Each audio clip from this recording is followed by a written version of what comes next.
এটা কি? যেটা বলেন, সবাই বলেন কি? এইটা কি? না, এইটা কি? এটাও তো চুল। এখানে থাকলে চুল, এই জায়গায় চলে এলে দাড়ি। তো বন্ধুরা আমার, যখন কারোর সঙ্গে মুলাকাত করব তো সালামটা হবে সালাম আদান প্রদান, আর এই সালামটা যখন গোরস্থানে দিব তখন হয়ে যাবে দোয়া। এই জন্য বিশ্বনবী বলছেন, যখন তুমি কবরের পাশে যাবে তখন বলো আসসালামু আলাইকুম ইয়া আহলাল কবুরি, হে কবরবাসী তোমাদেরকে আমি সালাম দিলাম, মানে আল্লাহর শান্তি তোমাদের উপরে বর্ষিত হোক। এরপর কি বলছে দেখেন, ইয়াগফিরুল্লাহু লানা ওয়া লাকুম, আল্লাহ আমাদেরকেও ক্ষমা করেন তোমাদেরকেও ক্ষমা করুন। প্রথম জীবিতরাই নেকিটা নিয়েছে, ইয়াগফিরুল্লাহু লানা ওয়া লাকুম, আল্লাহ আমাদেরকেও ক্ষমা করেন তোমাদেরকেও ক্ষমা করুন। ইয়াগফিরুল্লাহু লানা ওয়া লাকুম ওয়া আনতুম সালাফনা ওয়া নাহানু বিল আসরি, এই শব্দটা দোয়া নয়, এটা হচ্ছে স্মরণিকা। আনতুম সালাফনা ওয়া নাহানু বিল আসরি, এটা যদি বাংলায় বলি এরকম হবে, বন্ধুরে তোমরা আগে এসেছো আমি পরে আসব। এটা তো দোয়া নয়, আল্লাহ মাফ করো ক্ষমা করো আসছে না। তাহলে শান্তি বর্ষিত হোক হে কবরবাসী, আল্লাহ আল্লাহ আমাদেরকেও মাফ করুন তোমাদেরকেও মাফ করুন। তোমরা আগে এসেছো আমি পরে পরে তোমাদের কাছে আসব। জি, সব জালসায় কিছু লোক দাঁড়িয়ে থাকে, কিছু লোক বসে থাকে। এখানে 4-5 জন ঠিকা নিয়েছে দাঁড়ানো, দেখছে সবাই যখন বসে আছে, সালা জালসাটা এত সুন্দর কেন হবে রে, তা ওই ঠিকাটা আমরা নিই। ওদের মাথা আর কাজ করছে না। এরা কি করবে? এত সুন্দর সভা থাকে যে মোটর বাইকের উপরে বসে, এবার বসছে দেখে। ভাই আপনাদের বিরক্ত লাগছে নাকি? খবরদার বিরক্ত লাগবে না ইনশাআল্লাহ। জি, ওই জায়গায় আমাদেরকে যেতে হবে। এবার একটা মজার জিনিস দেখেন, আল্লাহ তাবারাক ওয়া তাআলা রাসূল জীবিতদেরকে আগে সবসময় রেখেছেন। তো যখন কবরের পাশে যাবে, আমরা অনেক দেশ ভ্রমণ করি, অনেক দেশ যাই। কেউ বলে চলো সিমলা থেকে ঘুরে আসি, গ্যাংটক যায়, দার্জিলিং যায়, আরো কত কত কত কত জায়গা যায়, তো ঘুরে আসি। তো মুসলিম বোঝে না সিরুফিলার যে কাইফা কানা আকিবাতুল মুকাদ্দিবিন, পৃথিবী সফর করার কথা বলা হয়েছে, তাতে জ্ঞানের বিকাশ ঘটে। বই পড়ে জ্ঞান যা হয়, তো এটা হচ্ছে কিতাবী শিক্ষা। আর জ্ঞান আর শিক্ষা, শিক্ষা নিতে গেলে বই পড়তে হবে, জ্ঞান নিতে গেলে সফর করতে হবে। জ্ঞানের 98% লুকানো আছে সফরের ভিতরে। যত সফর করবেন, হ্যাঁ আহা তোর দোষ নাই রে, তোর দোষ নেই, তোকে যে জন্ম দিয়েছে তারই দোষ। ফ্যাক্টরিটাই খারাপ, ওখান থেকে আমাকে লাইট মারতে মারতে দিয়েছিল। বয়স খুব বেশি 12-14 হবে, 12 হবে। তো কি বলছিলাম, বহু জায়গায় আমরা ঘুরি, কিন্তু দুটো জায়গা ঘুরে আপনাদেরকে আমি বলছি। একটা জায়গা আল্লাহ ডেকেছেন আপনাদেরকে, রসুলও বলেছেন এসো, আল্লাহ নিজে ডেকেছেন। সেটা কি? মান ইস্তাতা ইলাইহি সাবিলা হজ্জুল বাইতি, তোমরা আমার ঘরে এসো। তাহলে যদি আপনি আমি কাবাতে যাই, উমরাতে যাই, হজে যাই, তাহলে ওখানে জ্ঞানের পরিপূর্ণ আছে শরীয়তের, সেই জ্ঞানগুলো আমরা পেয়ে যাব। এর জন্য আমার রব বলেছেন আয় আয় তোরা এখানে আয়।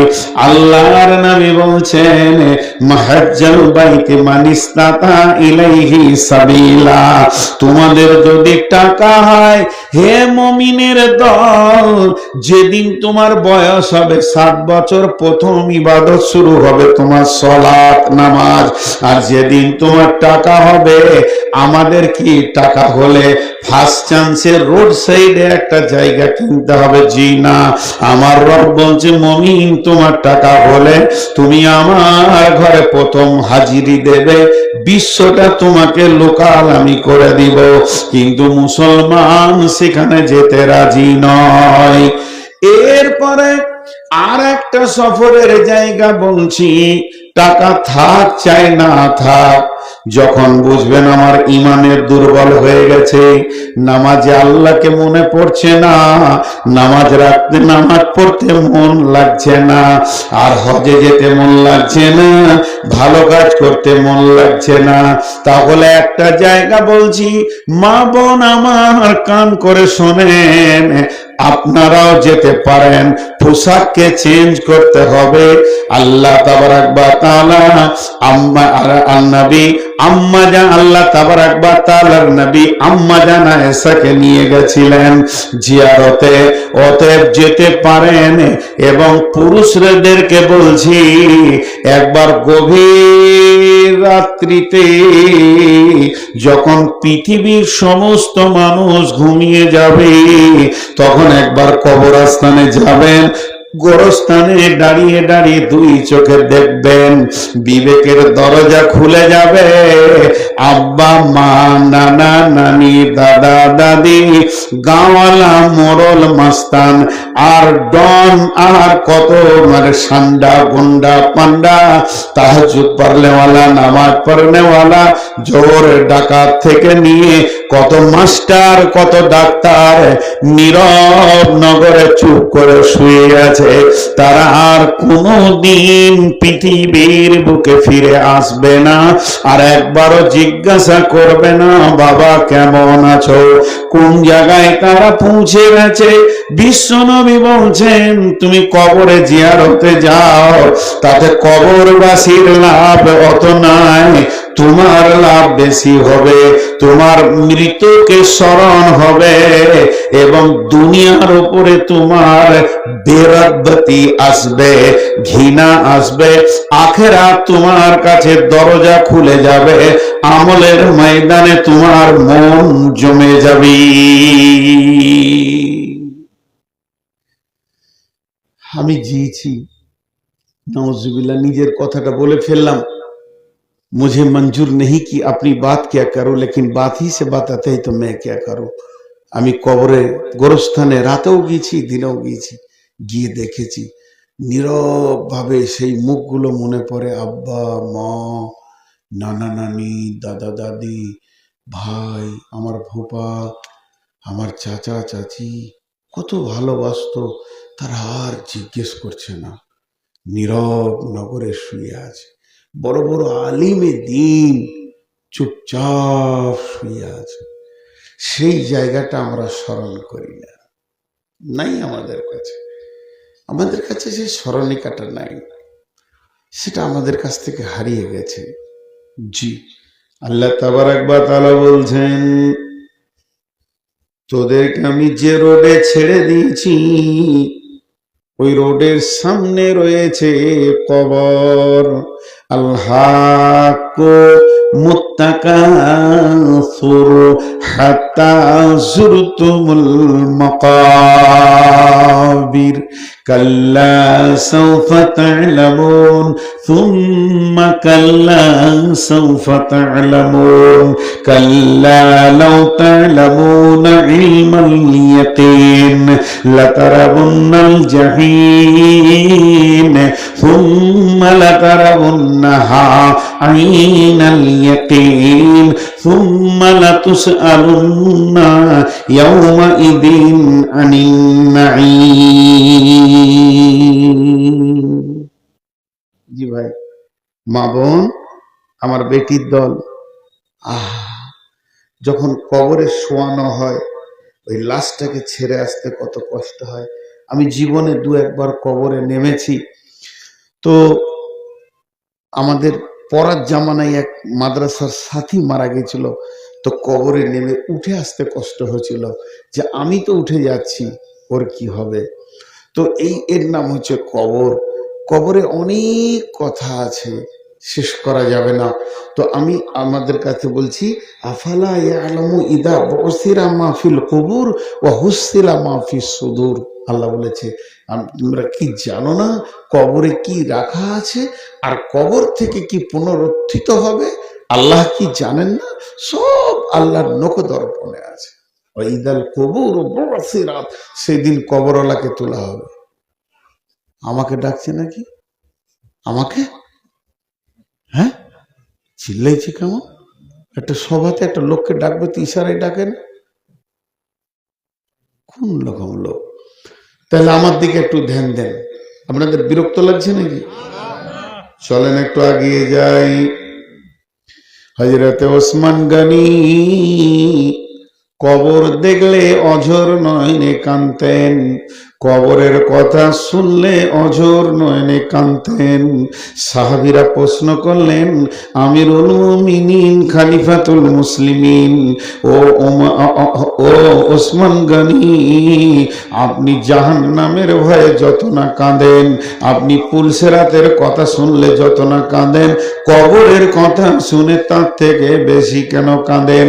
হযরত ওসমান গনি বলেছিলেন, বন্ধুরে, আল্লাহর নবী বলেছেন কবর হলো আখিরাতের প্রথম মঞ্জিল। যে কবর থেকে বেঁচে যাবে সে সব জায়গায় বেঁচে যাবে, আর কবরে যে ধরা খেয়ে যাবে সে সব জায়গায় ধরা খেয়ে যাবে। একটা ইহুদিদের মেয়ে আল্লাহর নবীর ঘরে এলেন। ঘরে কেউ ছিল না, আম্মা জান আয়েশা ছিলেন। আম্মা জান আয়েশাকে বললেন, মা, কিছু ভিক্ষা দিতে পারবে কি? আমি বড় অভাবী, তোমার কাছে আমি ভিক্ষা নিতে এলাম। আম্মা জান আয়েশার কাছে কিছুই ছিল না, মাত্র দুটি খেজুর ছিল। ওই খেজুর দুটি তুলে ইহুদি মেয়েটার হাতে দিল। যখন ইহুদি মেয়েটি খেজুরটা পেয়ে গেল, এবার দোয়া দিচ্ছেন, আল্লাহ তোমাকে কবরের আযাব থেকে যেন মুক্তি দান করে। এই কথাটা আম্মা জান আয়েশা শুনে চমকে উঠলেন, কবরে কি আবার আযাব হবে নাকি? এমন সময় বিশ্ব নবী যখন বাড়িতে এলেন, আল্লাহর নবীকে আম্মা জান প্রশ্ন করলেন, ইয়া রাসূলুল্লাহ, কবরের আযাব কি হবে নাকি? কবরের আযাব কি সত্য? আল্লাহর নবী উত্তরে বললেন, আযাবাল কবরে হাক্কুন, কবরের আযাব হচ্ছে সত্য, কবরের আযাব হবে, কবরের আযাব হবে। আম্মা জান আয়েশা বলছেন, তারপর থেকে আমি সূক্ষ্ম দৃষ্টি নিয়ে রাসূলের দিকে খেয়াল করে দেখেছি, উনি যতগুলি নামাজ পড়েছেন, অর্থাৎ নফল সুন্নত বাড়িতে যাই পড়েছেন, যেগুলো আমার চোখে পড়েছেন, প্রত্যেকটি নামাজে কবরের আযাব থেকে মুক্তি চেয়েছেন। এই দোয়াটা ফিটিং করে দেওয়া হয়েছে নামাজে। হয়েছে কি হয়নি? যে শেষে বসে কি বলি আত্তাহিয়াতের পর, আল্লাহুম্মা ইন্নী আউযু বিকা মিন আযাবিল কবরি ওয়া আউযু বিকা মিন ফিতনাতিল মাসীহিদ দাজ্জালি ওয়া আউযু বিকা মিনাল মাহইয়াই ওয়াল মামাতি আল্লাহুম্মা ইন্নী আউযু বিকা মিনাল মাসামি ওয়াল মাগরাম। এ কটা ভয়ানক ভয়ানক জিনিস থেকে আল্লাহর নবী ক্ষমা চেয়েছেন। তাহলে বিশ্ব নবীর মতো ব্যক্তিটা কবরের আযাব থেকে মাপ চাইছে। আপনার আমার সারা দিনও একবার কবর বলে মনে পড়ে না। তোমাদের কি এখনো ক্যামেরা ঠিক হয়নি? এটাকে যে হাই রোড করে নিলে তুমি, হ্যাঁ, চলছো ফিরছো, কোনো এহতিয়াত নেই।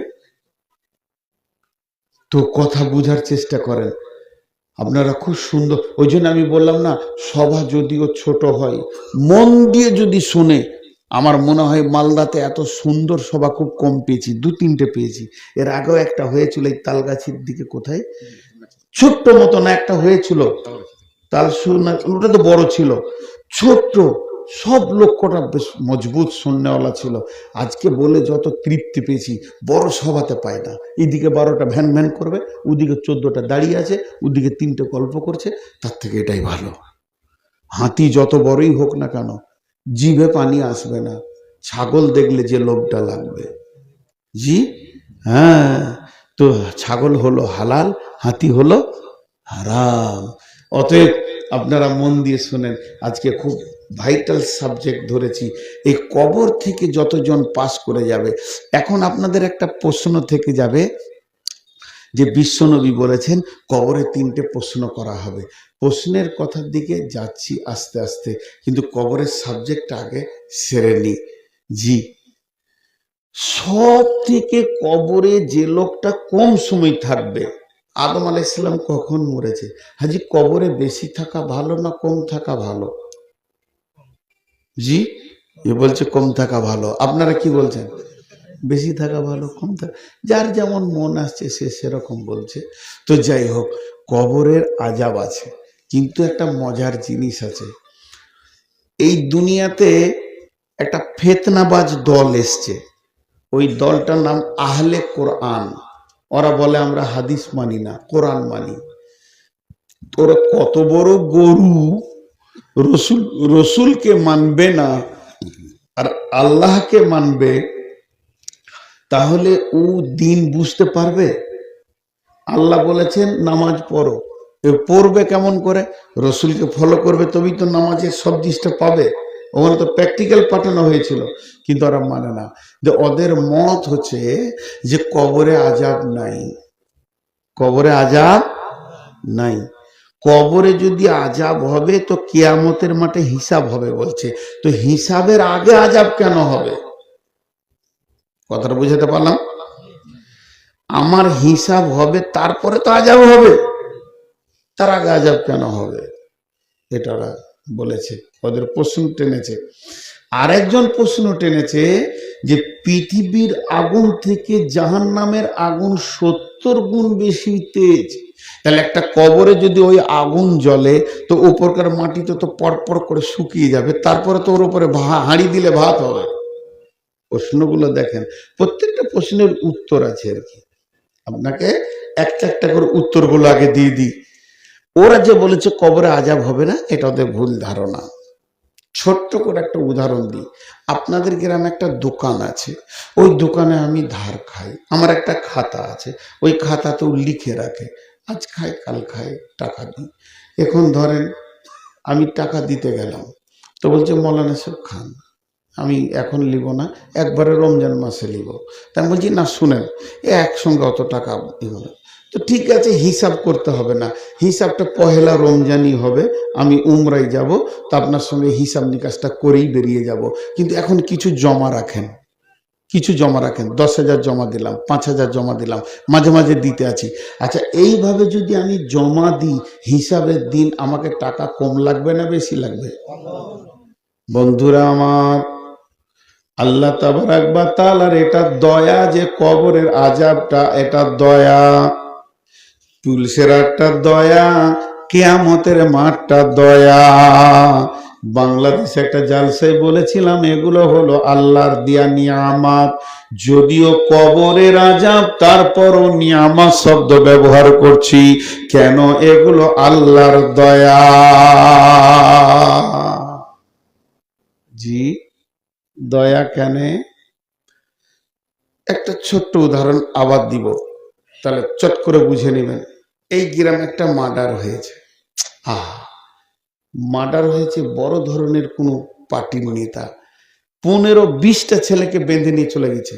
তার মধ্যে একটা ছেলে ভদ্র, গোটা মালদা জেলায় এত ভদ্র ছেলে নাই, খুব ভালো ছেলে, চাকরি হয়ে গেছে ওর। চাকরি হয়ে গেছে, কালকে জয়েন করবে, এরকম ছেলে বাঁধা পড়ে গেছে। জি, সে যদি জেলে চলে যায়, এখনো থানায় আছে, জেল পাঠায়নি, এমন সময় ফোন করে এমপিকে গায়ে লোক ডাকলো, গরিবের ছেলে চাকরিটা হয়েছে, মা বাপ দুটি ভাত খাবে, তো একে যেন না ফাঁসিয়ে দেয়। এমপি এসে থানাতে গিয়ে বড়বাবুর সামনে বলছে, সেই ফিরোজ ছেলেটা কই, লই যাবি লকারে, ওকে ধরে দুটো থাপ্পড় মেরে বলছে, হ্যাঁ বান্দর কোথাকার, কোথায় থাকতে হয় না হয় জানিস না, মাস্টার ডিগ্রি করেছিস, এখন তো হুঁশ জ্ঞান নাই, যেন বার করে ওকে ধুমকি থানা থেকে বার করে দিয়ে বলছে ওর নামটা কেটে দেন। আচ্ছা, ওকে যে দুটো থাপ্পড় মারলো, এটা ওর জন্য নিয়ামত না গজব? বন্ধুরা আমার, আল্লাহ চাই না তার বান্দারা জাহান্নাম চলে যাক, আল্লাহ চাই না তার বান্দারা জাহান্নাম চলে যাক, আল্লাহ চাই না তার বান্দা বান্দি জাহান্নাম চলে যাক। এর জন্য আল্লাহ হিসাবের দিনটাকে লম্বা করে সরিয়ে দিয়েছে, মাঝে কবরকে রেখেছে।